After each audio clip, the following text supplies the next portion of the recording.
ঠিক না? সবার জন্য দুয়ার খোলা থাকবে। সকল আমাদের দেশের রাজনৈতিক একটা ইস্তেলাহ হচ্ছে, যে দল ক্ষমতা যায় বাকি দলগুলো বাগান থাকে, দৌড়ে থাকে। কথা ঠিক না? প্রতিহিংসার রাজনীতি। শাহেদ খান এবং মুফতি বেলাল যদি নির্বাচিত হন, আল্লাহ করেন, ইনশাল্লাহ একটি নাবালিক সন্তানও দৌড়াতে হবে না, সবাই নিজ নিজ ঘরে অবস্থান করবে। প্রতিহিংসার রাজনীতি এরা করবে না। এরা তরবিয়ত প্রাপ্ত মানুষ।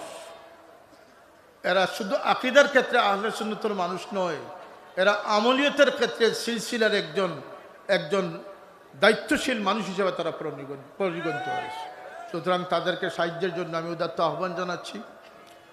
আপনাদের পরিবার পরিজনের ভোট আপনারা তাদের পক্ষে দেওয়ার জন্য অনুরোধ জানাচ্ছি।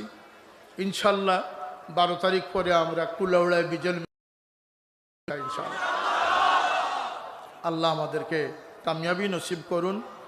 হযরত বদরপুরি রহমতুল্লাহ আলাইহির জীবন আদর্শ থেকে আমরা যেন দিক নির্দেশনা লাভ করতে পারি, আল্লাহ সেই তৌফিক আমাদেরকে দান করুন।